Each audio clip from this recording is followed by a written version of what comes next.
Oh, shoot. Hold on.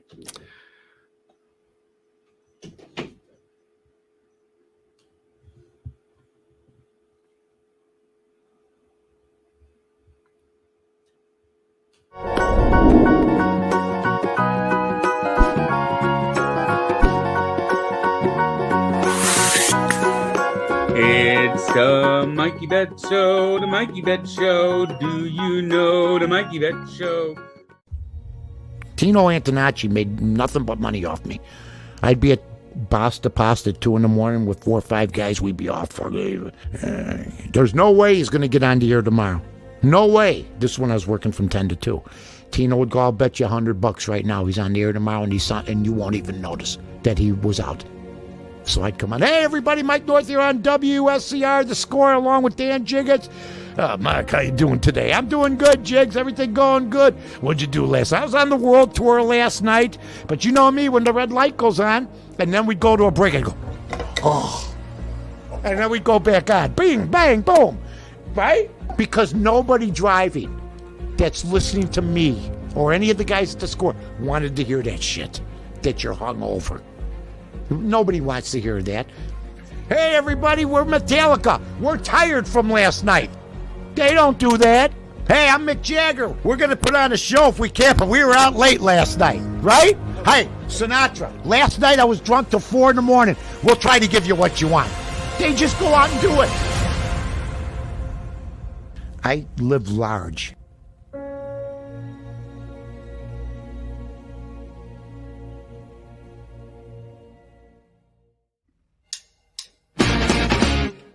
Hey everybody, it's Aldo Gandhi, and I just want to let you know really quickly that our swag shop is reopened. DeepDishTees.com is where you go, and that's tees with T-E-E-S. Clever name, guys. They're the new home of our merchandise. You can get t-shirts, you can get caps, you can get coffee mugs, you can get hoodies, you can get all sorts of good stuff, and you'll help out the bar room with the purchase.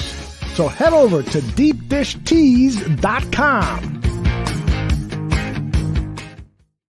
Hey, this is David Kaplan from the Cap J Hood Show on ESPN 1000 and NBC Sports Chicago. Now get ready to listen and watch to Bulls 101 with Kris and Larro. Take that, Sparkles.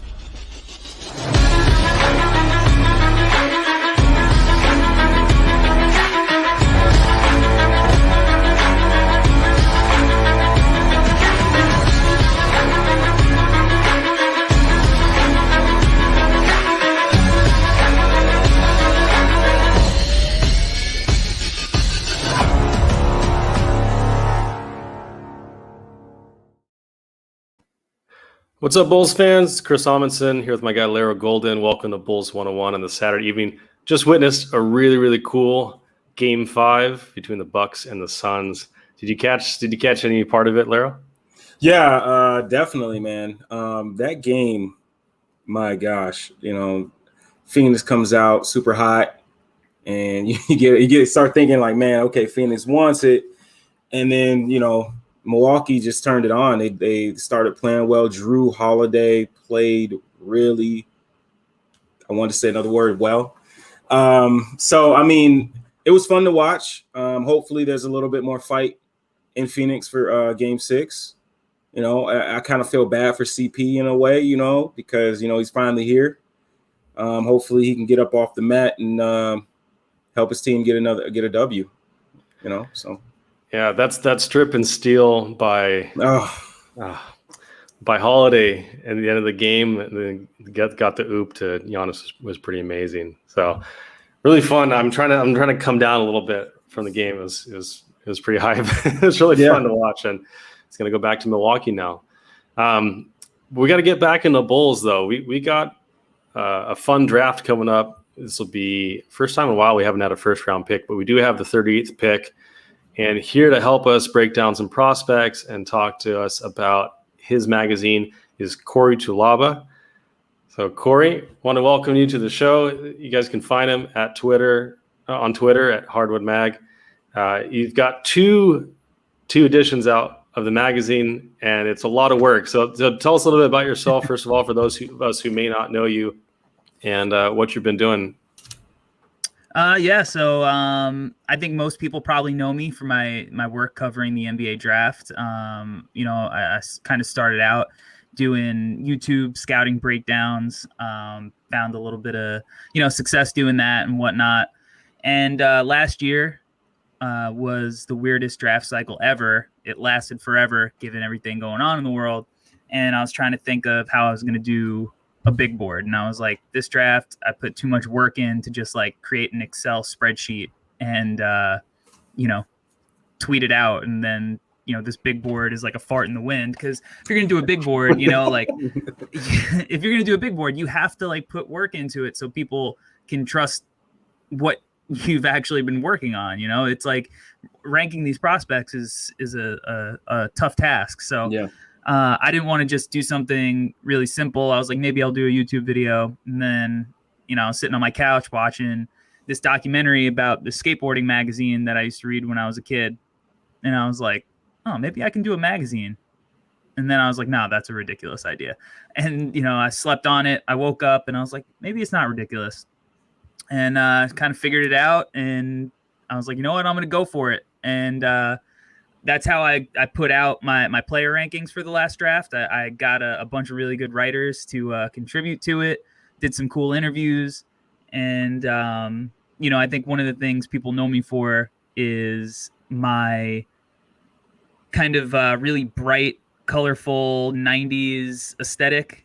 So I made sure I took all of my influences that I grew up reading, all the shows that I watched on Nickelodeon, and I made sure I just made the magazine different and me. And the other thing, now everything's digital, so I thought that it was cool that it was a throwback to print.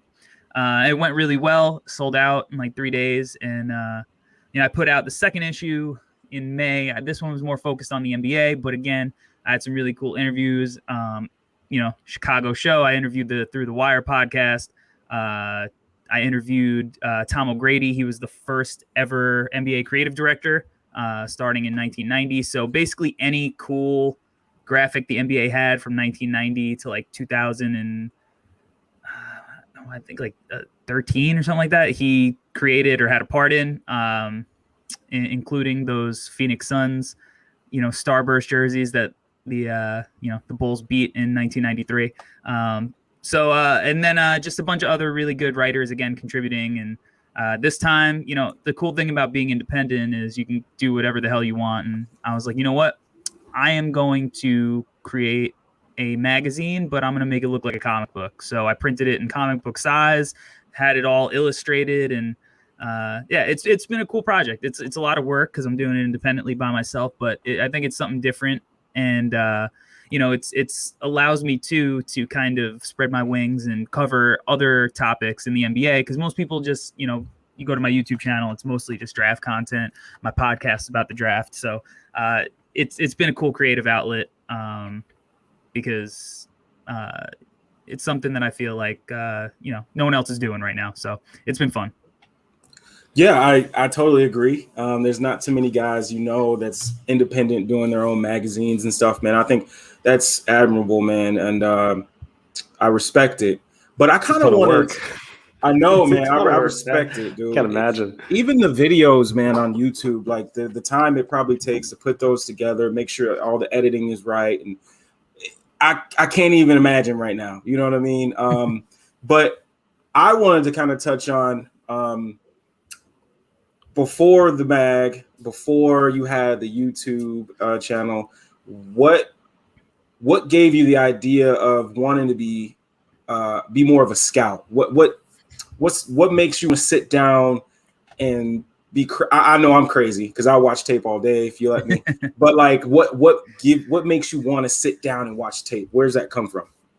Well, I've been a coach for almost 10 years now on Long Island, New York. And, one of the big parts of coaching is breaking down tape, leading film sessions, and going to other gyms and scouting. And, I grew up loving the draft. It's always been one of my favorite times. And I used to love back in the day, like watching those Draft Express videos and just like, I love the aspect of learning prospects games before they got to the league.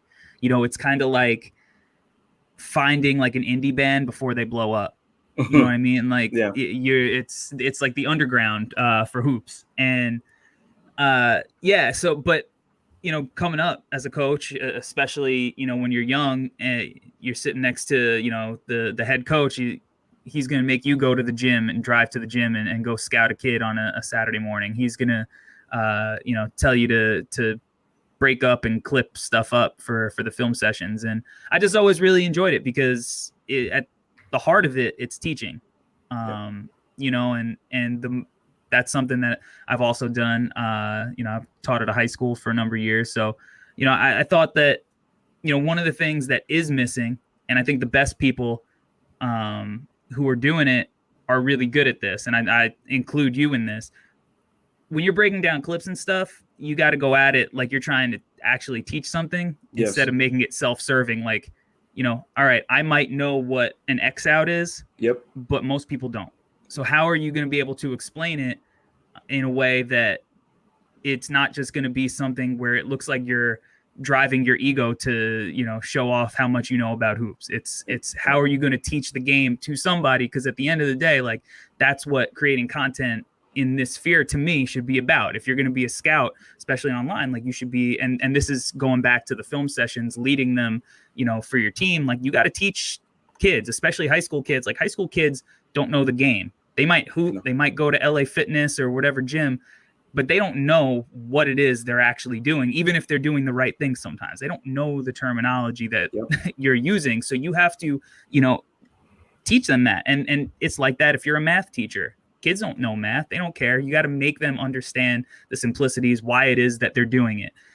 So I always looked at, like, I thought that there was an inefficiency out there for some of that. And I thought, like, you know, that was one of the things that, you know, Draft Express always did really well. Even when it was very basic video, just like cut up clips. And, but I thought there was an inefficiency out there. And I was like, I think that, one, I have the background in like art and stuff, because I basically ran creative for a band for a number of years, and so as well as a skateboard company.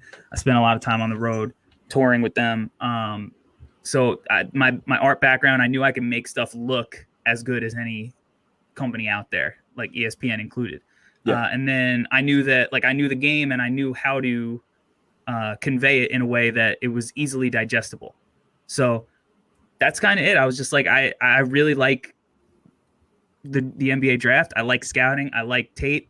And, you know, when it kind of all came together, you know, I think when you're creating content, a lot of times it's serendipitous, you know, like I especially when I started, I just wanted to write. That's why I called my website the Hardwood Herald at first, because I wanted it to be like, you know, old timey newspaper and just a bunch of writing. And then I did understand that the future of content was going to be through video.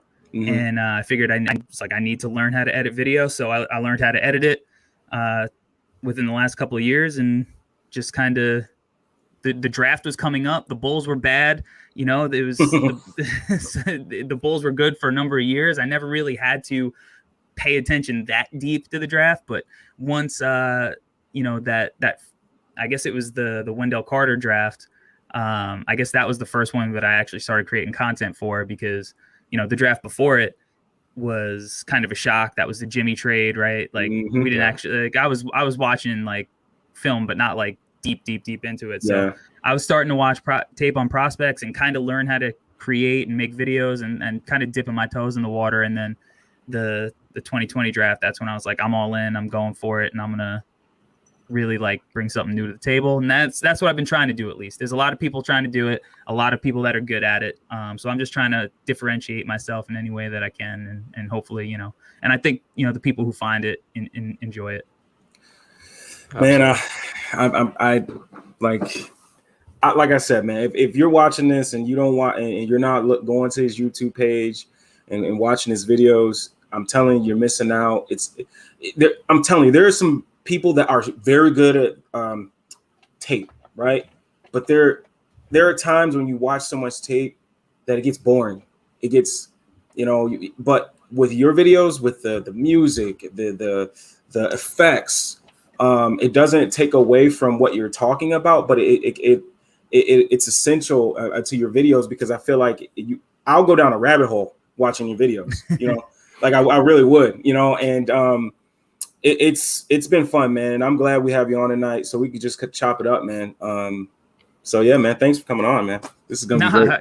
I appreciate you guys having me. Look, the Bulls community is an awesome community, and we're all going through it right now. Yeah. So yeah.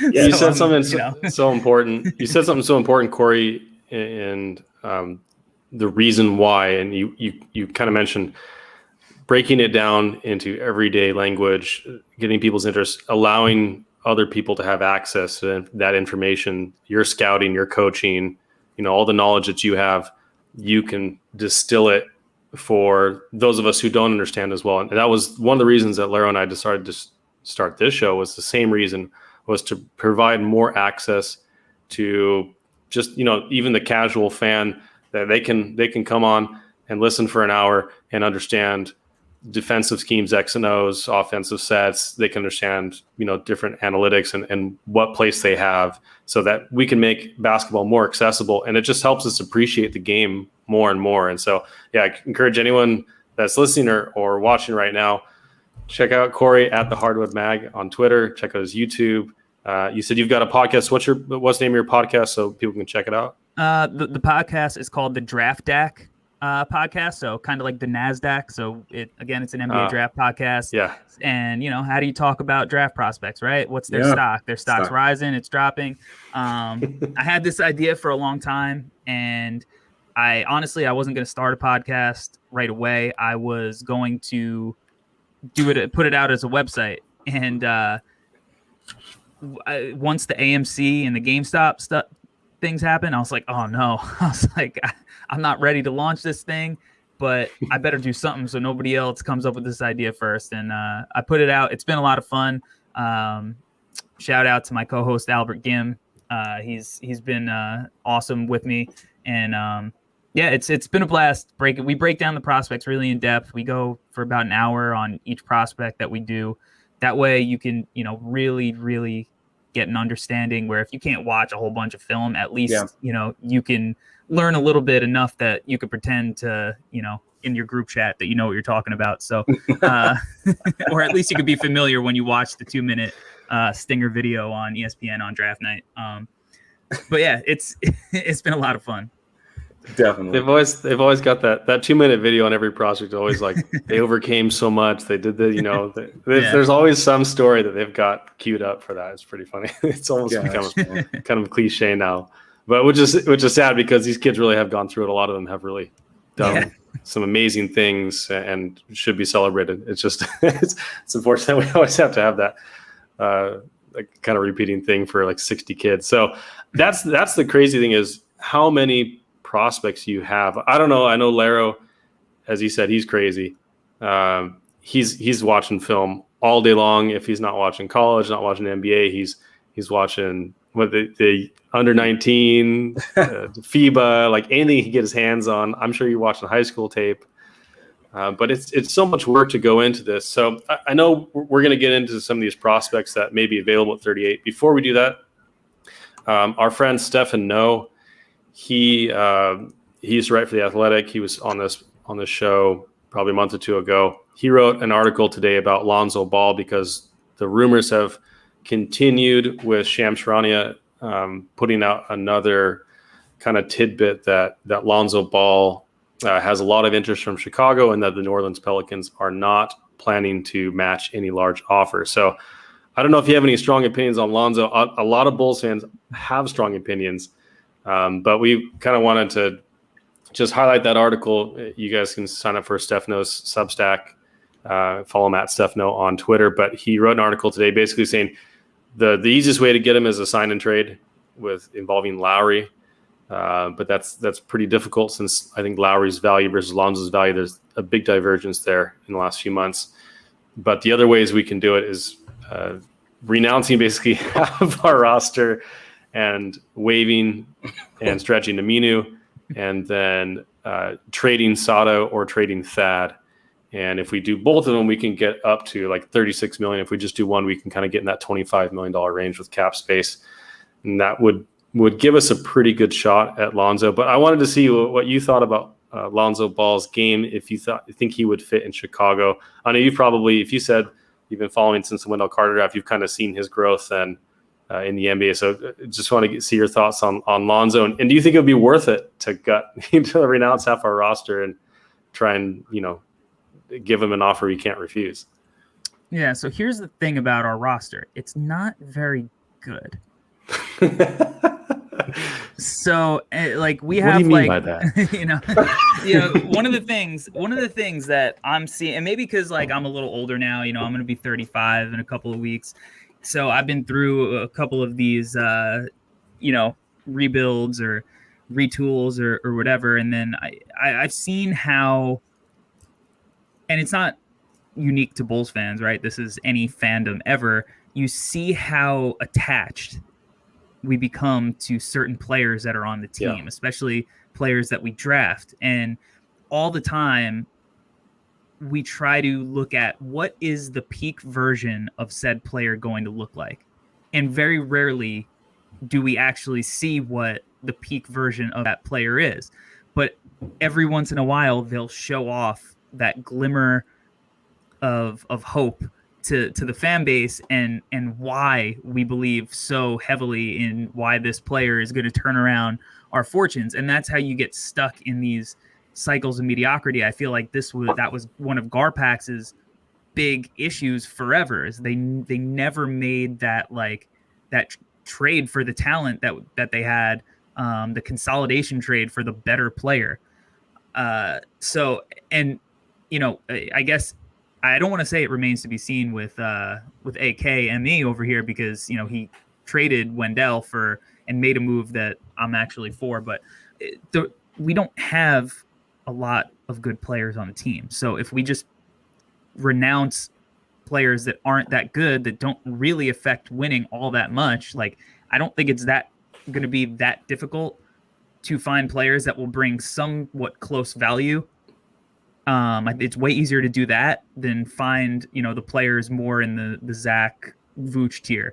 So I'm fine with whatever course of action, because it's like I'm trying to look at each move as like, all right, there's going to be a next move to figure out the other stuff. But if you could figure out the more important stuff and then worry about the less important stuff later, I think that's probably the best course of action.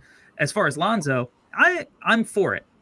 I don't think that Lonzo is going to solve all of the issues out of the Bulls point guard spot. He'll solve the defense. That's great. Transition passing. Let's go. Love it. Mm-hmm. Not a big dribble penetration guy. Yep. And doesn't get to the rim. Doesn't get to the rim. One of the Bulls' big issues is like it's Zach and that's it. And Zach has improved leaps and bounds as a playmaker, but where would you rank him in the league of playmakers, right? Not the best. So we still are going to going to need a guy who can get into the teeth of the defense consistently and make plays for other people. I don't think Lonzo solves that. I don't think that player is currently on the Bulls roster. And a lot of people are like, oh, well, what about let's do a multi-ball handler system with a bunch of different playmakers and we'll run a bunch of stuff for Vooch at the elbow. And it's like, that's awesome. Love it. Let's go. But also, what about when there's 10 seconds left on the shot clock and we need somebody to make a good decision? And that's not just like, hey, Zach, can you hit a really hard shot right now and bail us out? Like, who's going to make the good decisions at the end of games that aren't just like Zach is more athletic and more talented than a lot of people? Like, to me, like that, you need your version of Chris Paul. It doesn't have to be as good as Chris Paul, but you need somebody like a Chris Paul light, poor man's Chris Paul, whatever. You just need a better version of what we have. I don't know if Lonzo solves that issue, but I think that it's better than whatever we have, because it's certainly not Kobe White and Satoransky. So I'm cool with the upgrade. There's got to be other moves to be made after that. So we'll see. What's funny is I went by this mindset of coming into this season of being like, you know what, we have a new front office.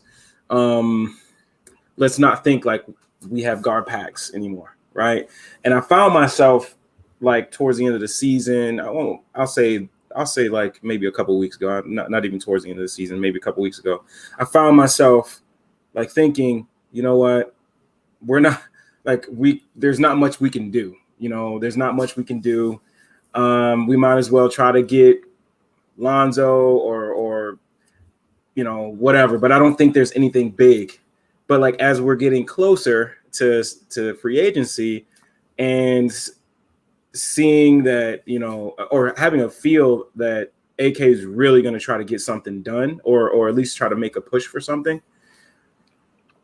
I never really thought that renouncing most of your roster was something that would happen, but I'm starting to think that that's something AK would really do in order to make the team better, because I think a lot of the way I was thinking is like, how are we going to fill the roster? Like, if we renounce these guys, like who can we get in to, and I kind of feel like it's almost like what he did with the trade. It's like, let's just get the all-star here. Let's get the other all-star here and we'll figure it out, and hey,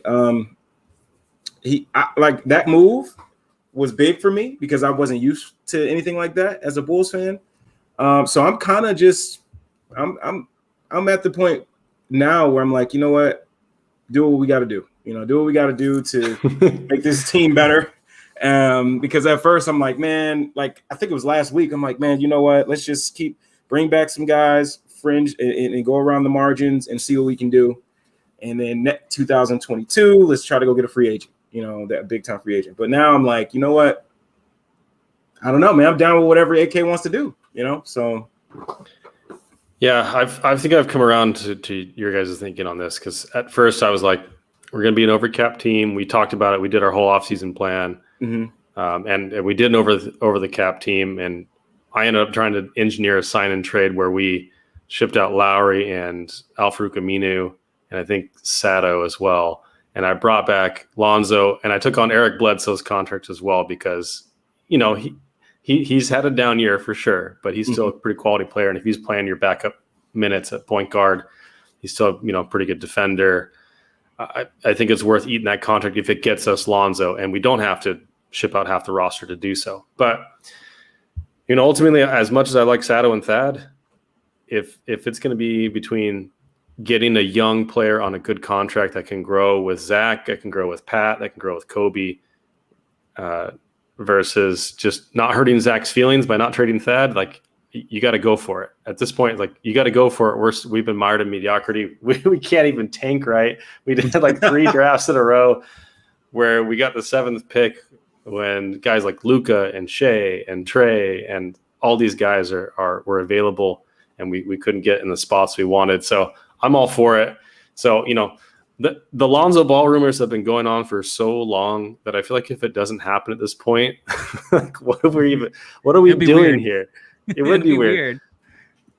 Yeah. But, Edward and Salim in the comments here mentioned Kyle Lowry, Mike Conley. So the last option that Steph mentioned in his article to reach 36 million, or to kind of pass that $25 million threshold.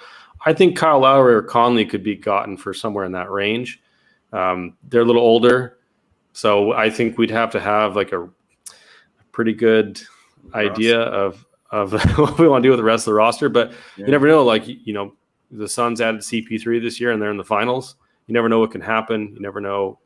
Sometimes you just got to go for it. But I still kind of think we need that third piece. And then, as Corey, as you said, we can kind of fill out the rest of the roster with, minimum guys like, Reggie Jackson did pretty good this year, or our guy Campaign is looking pretty nice. He's in the finals. He's, Torrey Craig got shipped out for cash at the deadline. These guys are quality players that you can find a lot of times on, or like a guy like Nick Batum, for example, on the Clippers. He got bought out basically by the Charlotte Hornets. So you can find those guys. I think you're right. If you get the pieces in place that you want, you get your core together of guys that are going to be able to take you far, and then the rest will kind of be able to fill out. So don't want to spend too much more time on Lonzo because we got to get into the draft prospects. So you guys are the experts here.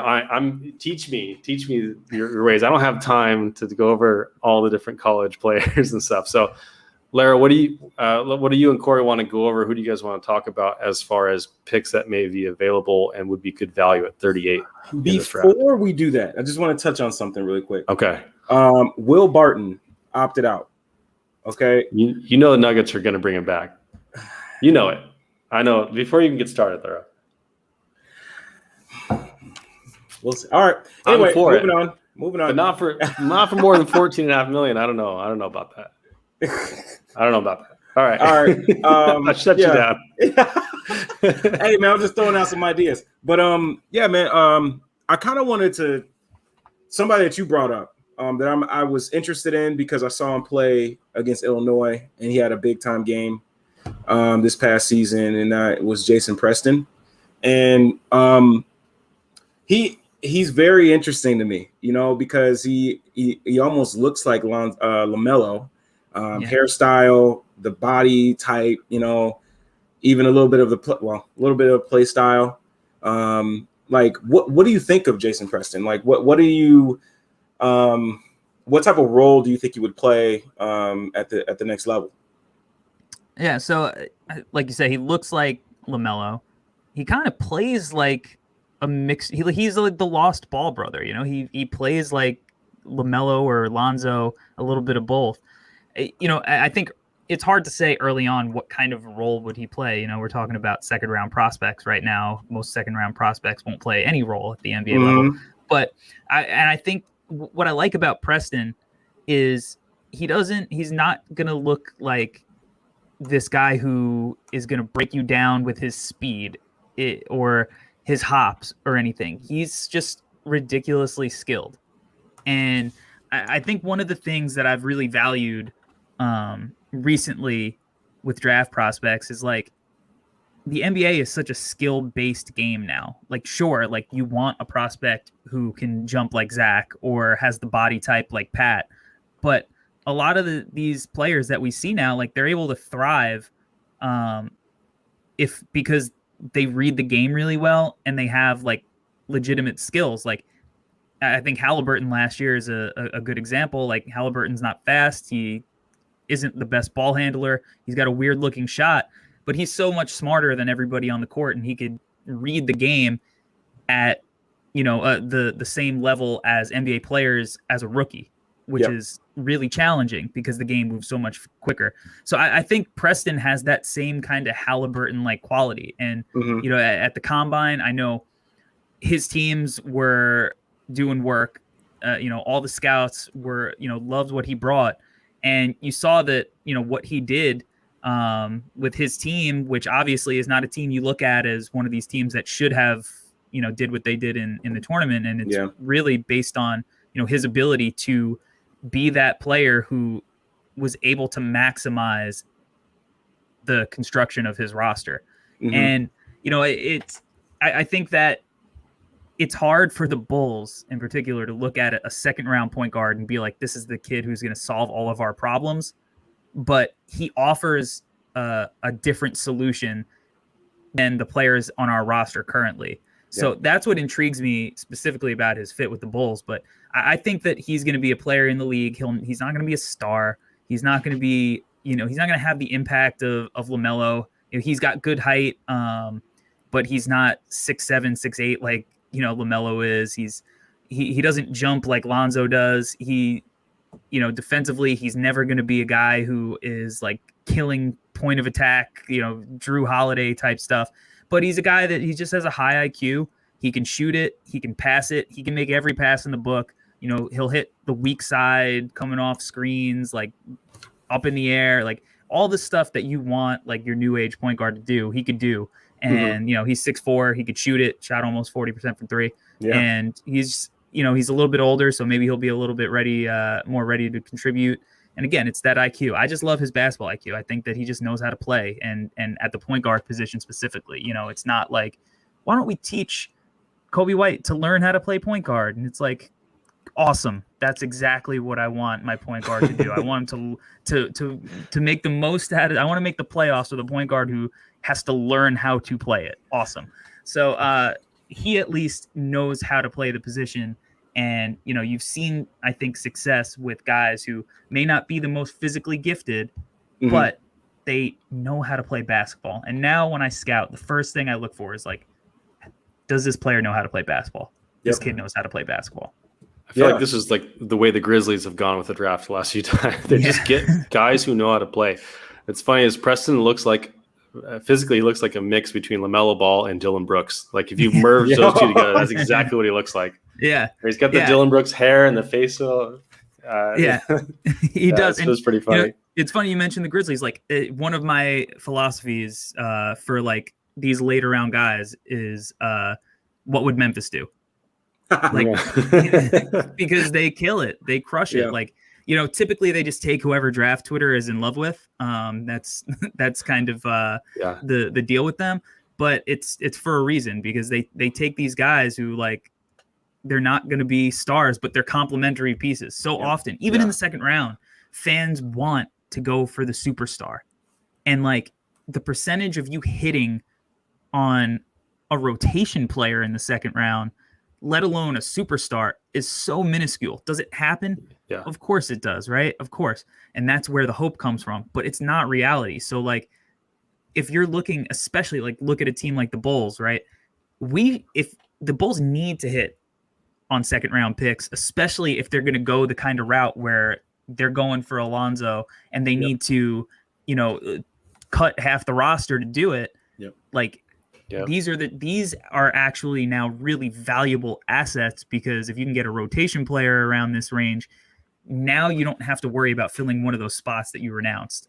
So this is one of those spots for the Bulls where it's like, it's early enough in the second round that it's not impossible that they get a rotation player out of it. So that's why it's kind of an intriguing spot, but this kid knows how to play basketball. And like you said, he kind of is Memphis-esque in that way.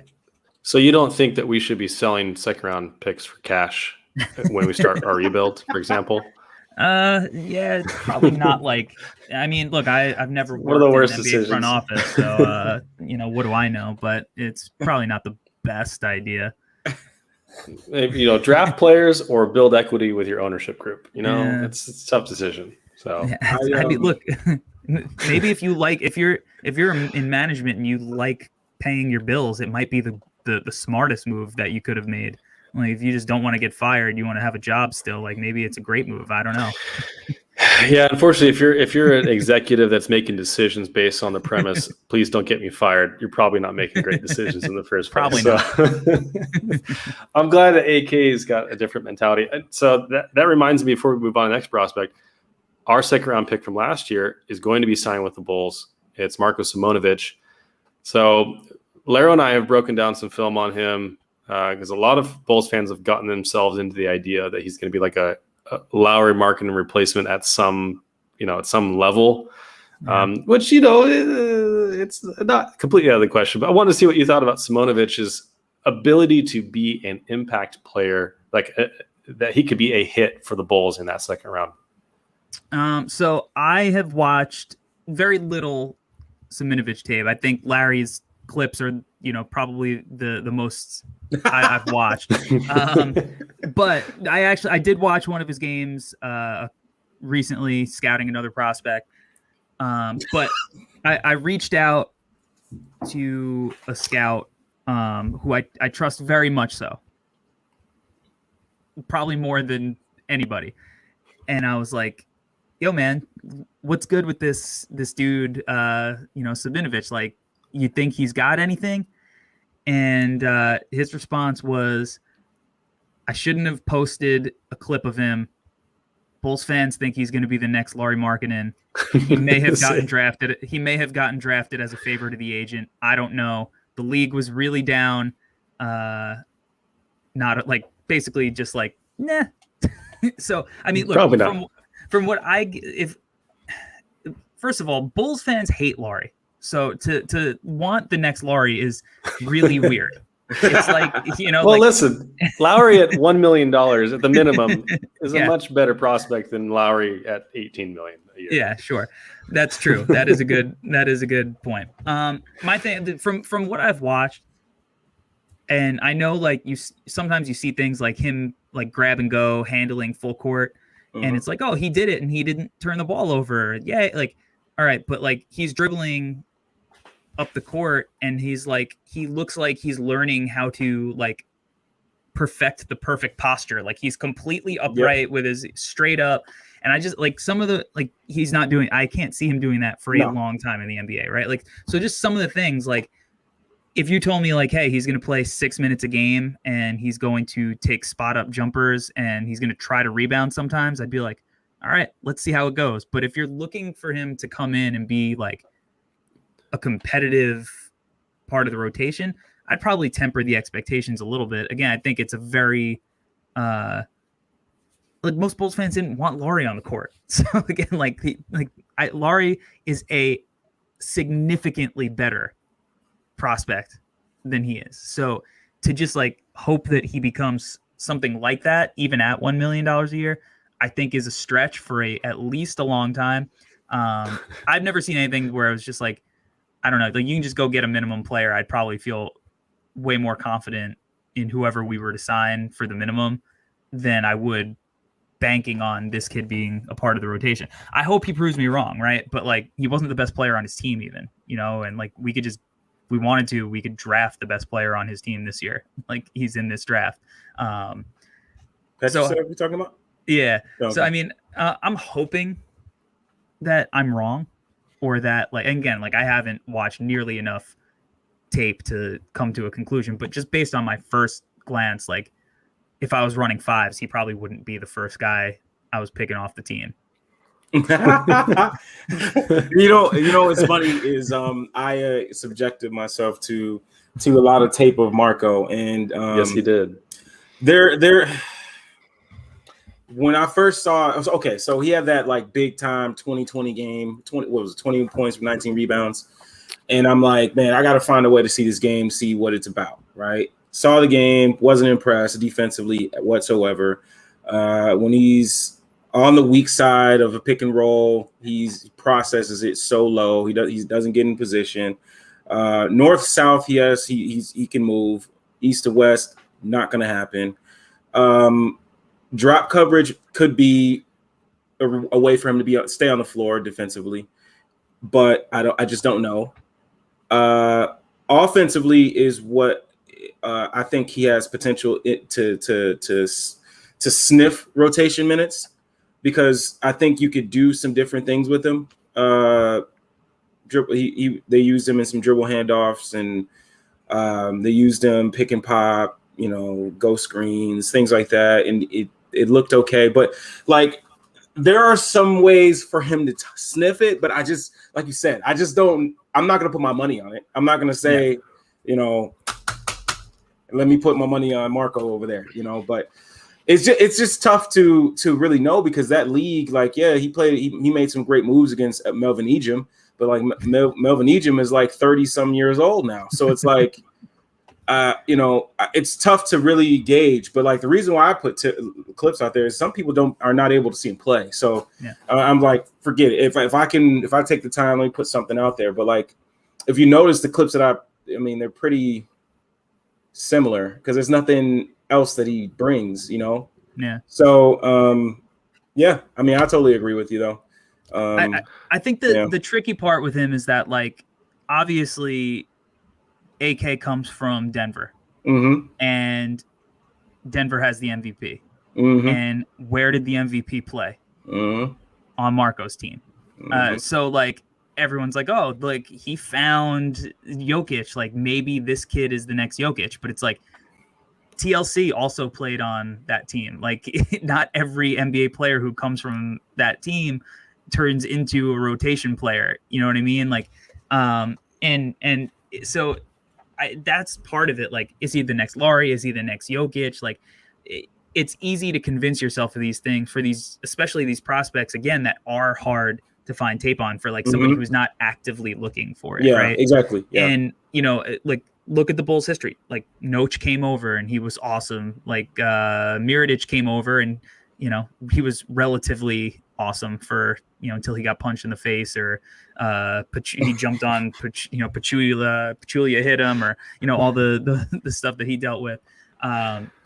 I know we've had like success with, obviously dating back to like Kukoc with these international prospects. So, maybe Marco will be another one on the list. But to me, he doesn't have the look. He doesn't have that first, like, does this guy pop? He doesn't pop to me. What's funny is I laughed when you said that the only time I watched the game was to watch another prospect. I laughed. But honestly, I saw a game where I think they had moved up Nikola Jovic. Yeah. And that brother's a stud. Larro texted me. He's like, I'm watching Simonovic tape. There's this other guy on the team that this guy is Jovic, man. This guy can play. He's got man. Look, man. So yeah, no, I totally agree, man. Like you said, hopefully he proves otherwise. But like, I don't know, man. I don't know. I can't really say. I don't know. I mean, man, this sounds like you guys are breaking down film of me. This is what it sounds like. This guy, Chris, not even this guy and his team. It just doesn't pop. You know, he's just kind of out there. Guy. But the low expectations, you know, that just works with my general Bulls philosophy anyway. So I think that's, as long as we say low to no expectations, should be fine. Let's talk about some other prospects that maybe have a little bit more upside or a little bit more excited about Larro. Well, I had to get Simonovic in there because I know we had talked about that, Corey, before about that your scout or the guy that you kind of trust with that. So I just wanted to get your take on it and see if maybe you'd heard any additional or new or divergent info since then. So it was a depressing tangent. Before we move on though to the next prospect, I kind of wanted to touch back on Preston. Because I think you said something that I think is completely true about him, is the Halliburton feel to him, right? Because I don't know if he'll be the guy you want to be your primary, but I think if he does hit, he can be your secondary playmaker. And I mean, I did some numbers on him, and he shot 47% off ball, catch and shoot. So like, there's that. And I think he's somebody that can also take advantage of, advantage creation. Like I think he can create in other ways and obviously the shooting, things like that. So he's so good out of the pick and roll too. And that's such a big part of the NBA. So the only thing that I'm really worried about is obviously the defense, but also something that really, as I was watching a couple of games of him, is like, I don't think that was a league that really could expose his lack of athleticism, So like, is it like in the NBA, will the athleticism be too much for him? Will it overwhelm him? Because I would have loved to see him in another league where I can see, okay, he understands he doesn't have the quickest burst. So he has to manipulate his handle a little bit. He has to, maybe, just different things he may have to do. So that's something that I thought about as well when I was watching him. Is that something that you thought as well? Definitely on the defensive side of the ball. Yeah. I mean, if there's a worry for him, it's, what is he going to bring on that side, right? Definitely, we're not talking about a prospect who's going to solve the Bulls' problems. And point of attack defense from that spot is one of those problems. This is not the guy who's doing that. I think offensively, I think he's just smart to the point, like, especially in the NBA. And let's say he was 38 to the Bulls and he's running pick and roll with Vooch. Like, he doesn't have the best burst, the best first step, but like those guys are going to kill it in the pick and roll together, and now you have whoever, like, put Zach on the strong side, put Pat in the weak side corner, whatever, like he's going to be able to figure out where is the defense breaking down right now.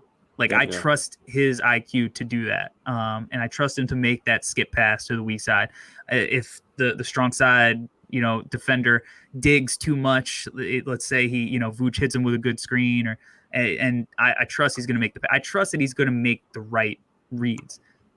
But I don't think that defensively he is going to be a guy that is going to bring much to the Bulls that they don't already have, which is issues. So, and again, he's a rookie, so it's, you're no longer, like you said, you're going from defending these guys, in college to now, De'Aaron Fox is in front of you. Yeah, man. So it's like there's definitely concerns there, but I do think that he brings on the offensive side of the ball an element to the game that this team doesn't have, especially if we don't get a guy like Lonzo. So that's why he intrigues me, because I just want more smart playmakers on the floor. And that's something that he could help with. And I don't think his lack of athleticism will hinder him much on the offensive end. But yeah, defensively, the concerns are absolutely legitimate. Oh man. So the next player that I wanted to talk about is someone that it may, I mean, honestly, I don't think there's anything on the roster that could be redundant in terms of like having more defensive players, guys with longer wingspans, things like that. But Kessler Edwards is somebody I think is interesting, because I think he is somebody that would bring versatility defensively. He's got a 7-foot wingspan, standing at 6'8". He shoots the three really well. Doesn't really handle the ball that well, but like, have you watched some tape on Kessler as well? Yep. What do you feel about him? That if at 38, you know what I mean? Yeah. Like, would that be a good value? What do you think? Yeah, I wouldn't be mad. I mean, look, you look at Atlanta and you look at Phoenix, and they just have so many of those 6'8", 7-foot wingspan, 220-pound guys that they could just keep throwing at you, right? These, they have the modern day wings. We drafted one last year with Pat, and I don't think in today's NBA you could have enough of these guys. Yep. Now, one of the things too that I like in the second round, and I think a lot of times, people love like the jack of all trade guy. Like, Yep. Oh, he's good at this, he's good at this, he's good at this. And it's like, all right, but he might be good at this, but he's not, is he better than whoever is going to be playing in front of him at that skill? It's like, probably not, right? He is going to be, someone's knocking on my door. He's at this time of night. Yeah, it's kind of strange. He is sorry. He's I think that he's got a simplified game. And that's what I like about his game. That he is going to be a guy who has a role. Defend, take 3-point shots, cut off ball. His weakness of shooting off the dribble. Well, he doesn't have to worry about that, because that's not going to be expected of him to do that, right? Especially early on. If you can just be a 3-and-D plus rather than some guy who has all of these skills that aren't good enough to actually be used in an NBA game, then you don't have all those skills. And his skills are going to be translatable. He has the physicality, he has the body. He's going to be able to do all the things to, physically to have him stay on the floor. So as long as he can knock down shots and defend, I think he's got a role given, his size. Does that mean he's going to absolutely make it?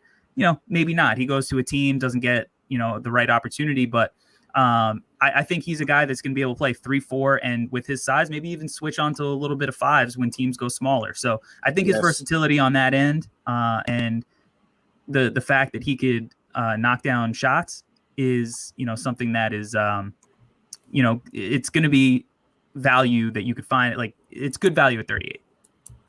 Yeah. Honestly, man, during the season, I didn't really pay too much attention to Pepperdine, just because I'm, which is funny because I'm a huge Jalen Suggs guy. So you would have thought I would be paying attention, but I really wasn't. And when I really was able to watch some tape of him, man, like like you said, guys that pop off the screen, like he pops. Yeah. His body, the long arms. Like, watching him defend guys is really, he moves his feet really well. He's just fun to watch, and he's somebody that, like you said, me and Kris have talked about this on this podcast, is like, when you draft or when you're a prospect, the thing that you hope is you go to a place that fits you, in that team, and you can grow in a role that fits you, and he is definitely a guy that I feel is in need of that. You know what I mean? Like being able to just, spot up in the corner, and he was actually good at shooting above the break as well. So like he's a guy, like you said, you don't need him to catch and take it off the dribble and attack, just catch and shoot that thing, you know what I mean? And knock it down, which, I mean, I think he was close to 40% his whole career in college. So yeah. that high free throw shooter too, high percentage free throw shooter too. He's so intriguing to me, you know what I mean? Because you could play him at the 4, but here's the thing though, before we move on, like I need your take. Yep. Pat, mm-hmm. Is he, do you think he's a 4 or 3? Like, would you, obviously he's a second round guy. So you're not like saying, oh, we're going to move Pat to the 3 because, but like, in terms of like having another guy on the roster, like a Kessler Edwards, let's say he does hit, maybe he ends up being a guy you can trust to give you some minutes. What type of lineup would you throw out there with him? Like, I know you said maybe you throw him at some small ball 5, even. Yeah. So like, what do you think about like what Pat is going for?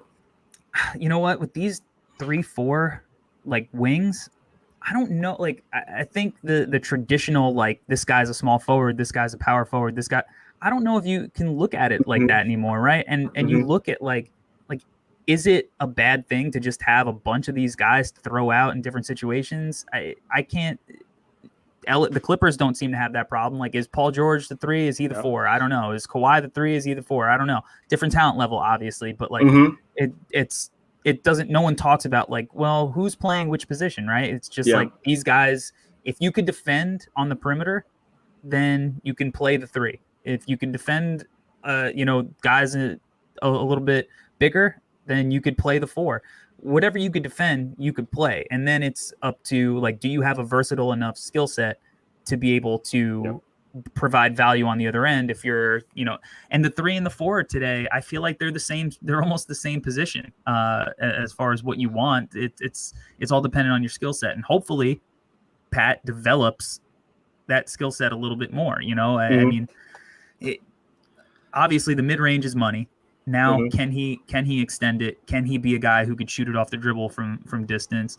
But he does all the other things that from either spot I think work. So like, I think that if you take a guy like Kessler Edwards, just somebody in his archetype, like, yeah, it'll work. If Pat is good enough, it'll work. And so, that's the, like, what kind of leaps can he take as a player? It'll work if he's good enough. If you're good enough, then you'll figure out everything. Like, you'll figure it out, right? Yeah. But I think he could play next to a guy like Kessler Edwards, either at the 3 or the 4. Yeah. Like let's say Trey Murphy, he's been, rising. Yeah. But he was a second rounder, projected second rounder like a month ago. Yep. So let's say we're talking about him instead of Kessler Edwards. Well, now it's like, well, he's probably more of a 3 than a 4 right now, right? He's more like McHale. So can Pat play next to a 3 like that if he's the 4?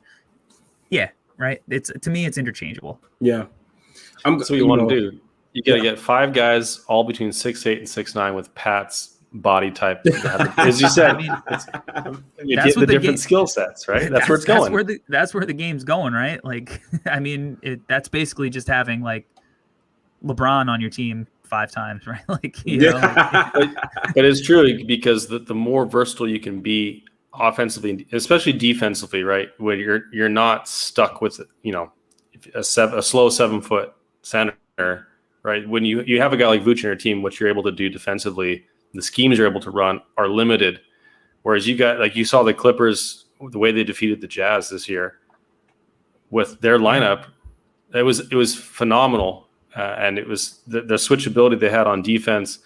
They could play 5 out on offense and just, it was just pass until you find the open guy once the defense gets into rotation because the Jazz guards couldn't stop anybody driving to the rim. And I mean, or you get a guy like Giannis, right? Like he's a do-it-all.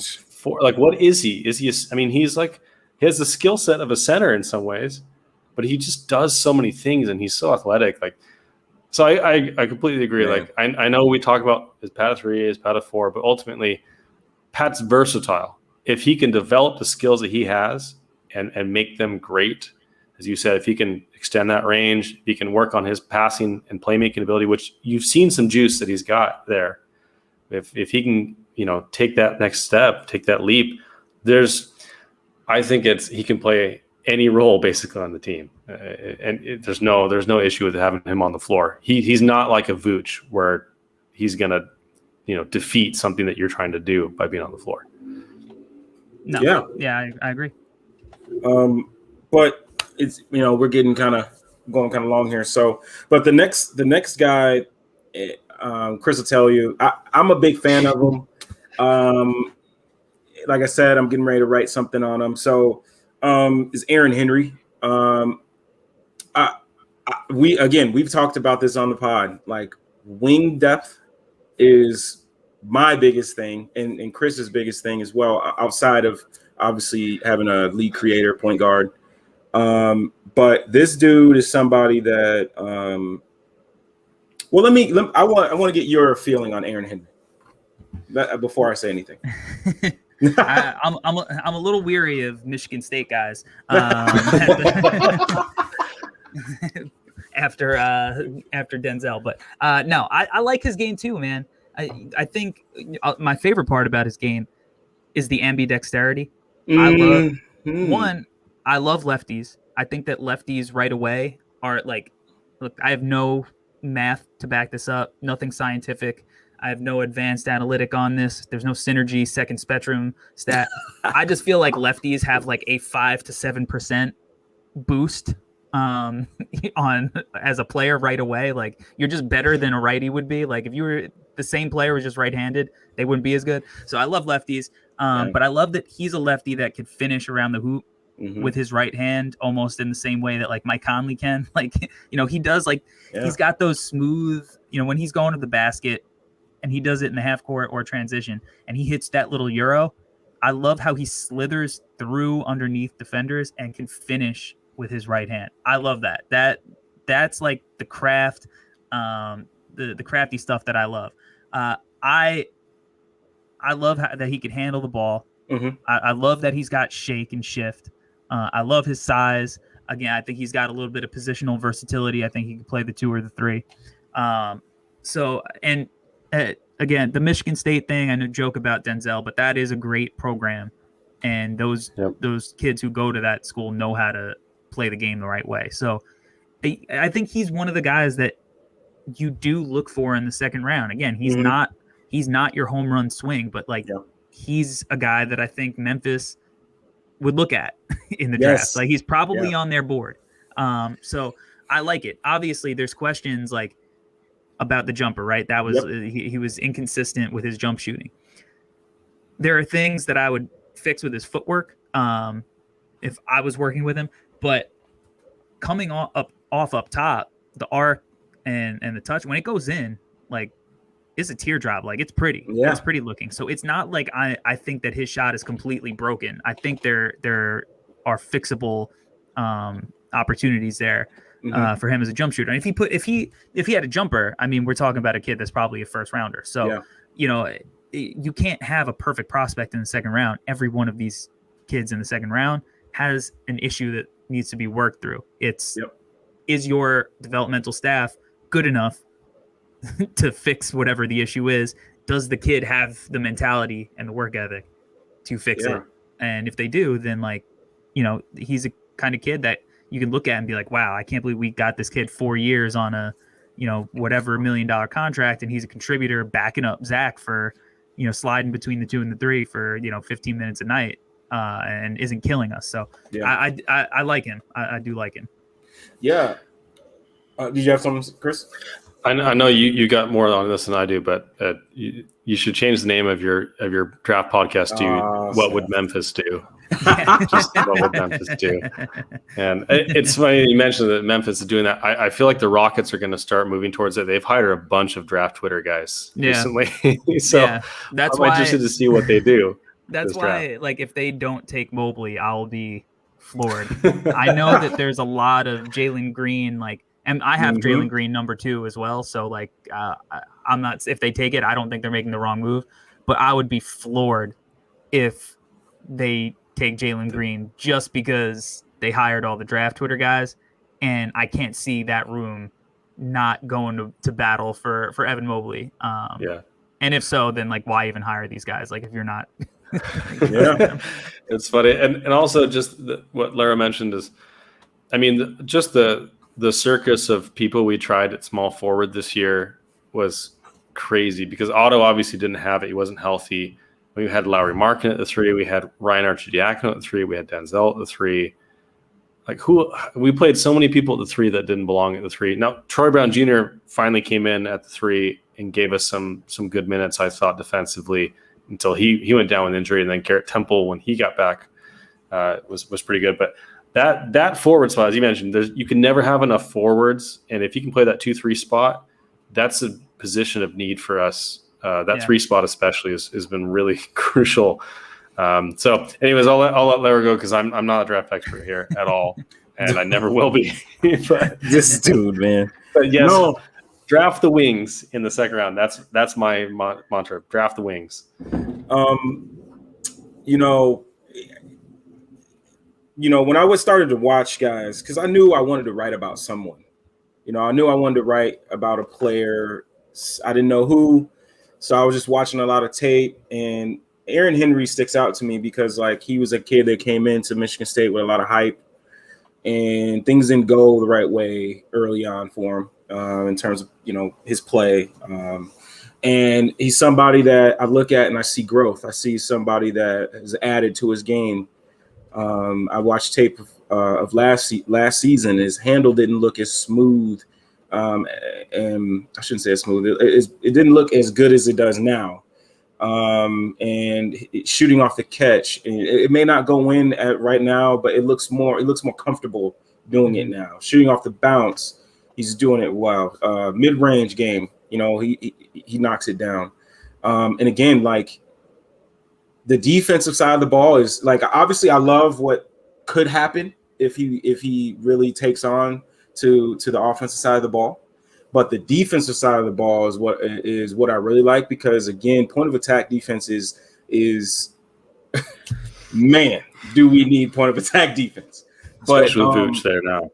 Yeah, man. If you're gonna play this drop coverage, and he has great footwork, getting around those screens. He stays connected to bodies, lock and trail. He's right there.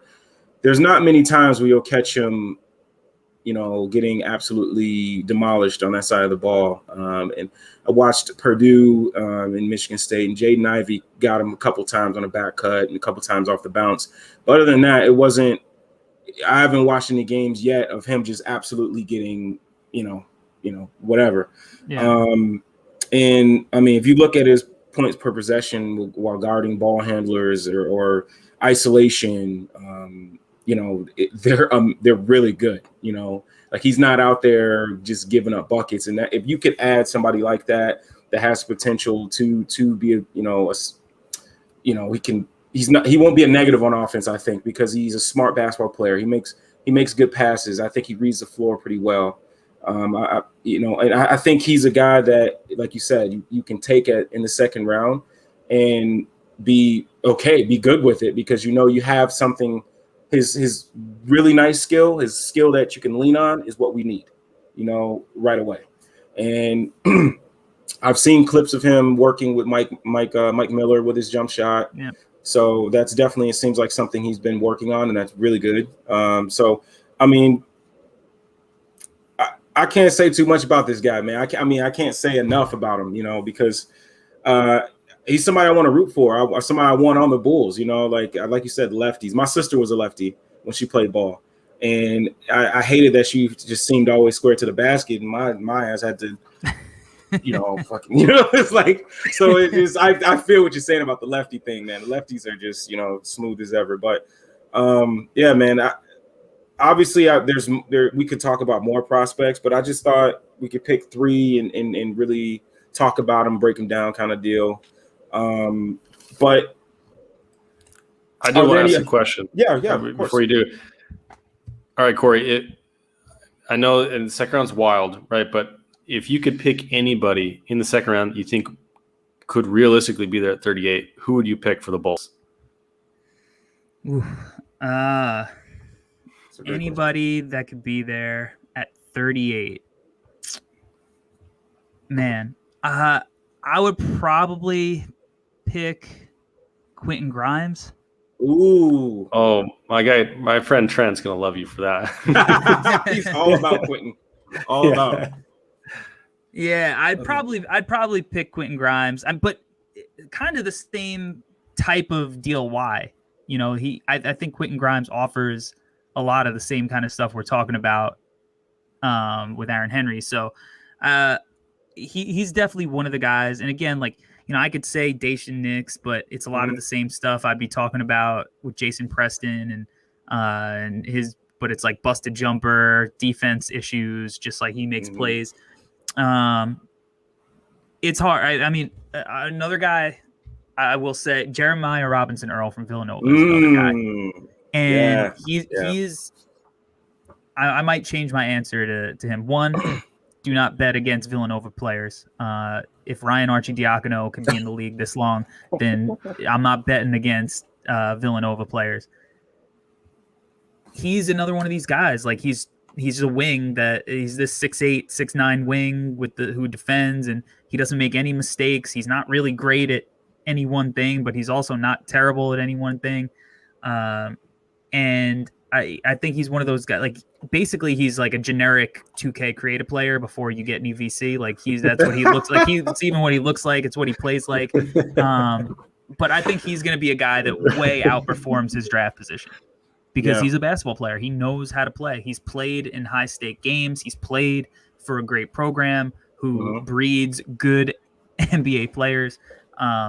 So he's honestly, I think I'll change my answer to Jeremiah Robinson Earl. You know, and it's funny because like you watch like the FIBA U19s that he played in, and it's like Tyrese Halliburton, Kyra Lewis, Cade Cunningham, Jalen Suggs, Evan Mobley, Reggie Perry, you know, all these great players, right? And then it's like he's on the team, and you watch it, you're like, oh, this guy doesn't really pop. Yeah. But then it's like, but he's starting. Yeah. And it's like he just doesn't, he plays the game the right way. You know, he's going to do whatever is asked of him. And I think he's honestly a guy that like you'll look back and realize that he's still playing in the NBA 10 years from now and be like, he was a second rounder. Wow, what a great pick. Can't believe everybody slept on him. It's just because he's not sexy. He doesn't do anything fun. You know, like, just kind of like that glue guy that just exactly just kind of fills in all the cracks. Yeah. So it probably him, either him or Grimes. I think would be good guess. But all the guys that we talked about today, I think are worthwhile gambles.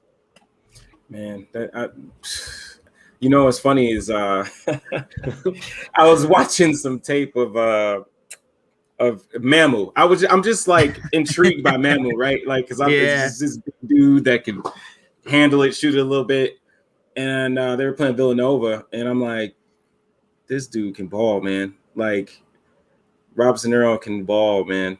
Can defend.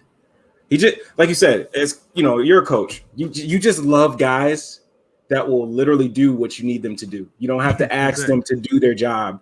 You know, we went in practice. We talked about what we need to do. Just go do it. You know what I mean? He's that guy that's going to do it, you know? And yeah, man, that's a great pick.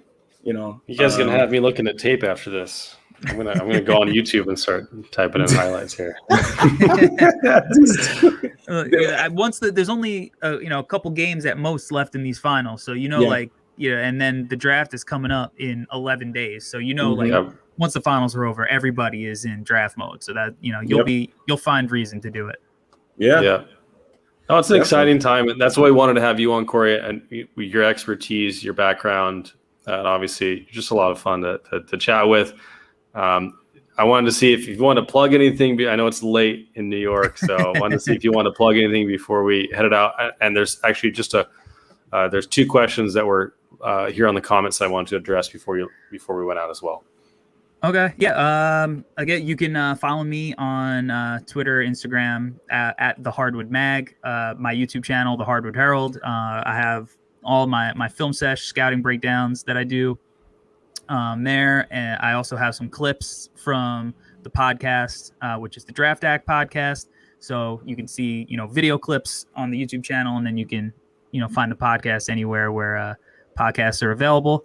And yeah, I mean, I also, I guess I'll plug for my guy, Mike Schmitz. I edit all of the virtual film sessions that they do over there. So, that's those are also excellent, draft by the stuff way. I've been working. Oh, Yeah, man. credit to him. Amazing stuff. Credit to him. I just edit and design the overlays and stuff. But I work on that stuff too. So that's all the draft stuff that you could ever find and need that I've touched on and been a part of. So the thing about the Mike Schmitz stuff is I love the Cade one, not because of obviously the obvious stuff, breaking down everything, but there was like a knock on Cade that he doesn't have that killer instinct, or he doesn't have that want to. And it was great to listen to him, because when he was talking about his reads, he was super confident in the basketball. You know what I mean? Yeah. Oh, and I love that, because you can see the personality of the player. Anthony Edwards, I remember watching him, and the confidence in him, it just oozed. He was locked in. Yeah, I love that stuff about it. You could tell a lot about a player, doing that. And man, I just had to say that, because there's a story where I was Mac Irvin, right? They're playing against Cade, and Mac Irvin's head coach is super cocky, and went at Cade and said, "Oh man, you playing against the best guys in Chicago, baby. You don't know what you're doing out here, man. You ain't the best player on this court." And Cade goes, "Dude, I got 40." It was just so like smooth, you know what I mean? And I'm just like, that's Cade, dude. Like he's just a baller, man. It's almost like the Justin Fields stuff. It's like, I won't even get started on that. But anyway, people are overthinking it with Cade, man. They're overthinking it with Cade. Yeah. That kid's a goods, and like you said, it's the mentality, the intelligence. Like he's gonna be great. This is not. It's funny because people are like, "Oh, should they make the Tatum trade and trade down?" And it's like, yo, Cade is Tatum in this scenario. Like he's the Tatum. Like you trade down, you don't get Tatum no more. Like. That's so true. That's so true. That was fun. Real quick before we go, Steve McGeeshy said Lonzo 5 years, $150 million. Is that too much? So that's $30 million a year. I don't think you can give him 5 years. They can only give him 4 maximum as a restricted free agent. But that's high for me. That's 30. Anything north of 20, 22, I think I start to get a little uncomfortable with. And then Santiago asked about Pelicans. They got a lot of draft picks. Yes, I think they should consolidate. They need to do something. They need to shake up that roster. They got a lot of contracts that are not good, and they've got some young players and a lot of draft picks that I think they need to start moving into productive players. So yeah, just want to hit those. Thank you guys so much for sticking around. Thank you so much, Corey, for staying up late with us on a Saturday evening. I know you're up watching the finals anyway, and you probably got stuff to do, but appreciate you spending the time with us. Go follow them at the Hard Road Mag on the YouTube channel, Draft Deck Podcast, and I appreciate you guys. We'll talk to you guys next week. And by next week, we'll have the end of the finals. I don't know if it's going to be Bucks in 6 or Suns in 7, but it's been a really, really fun time. So thank you guys. And we'll see you next week. Peace.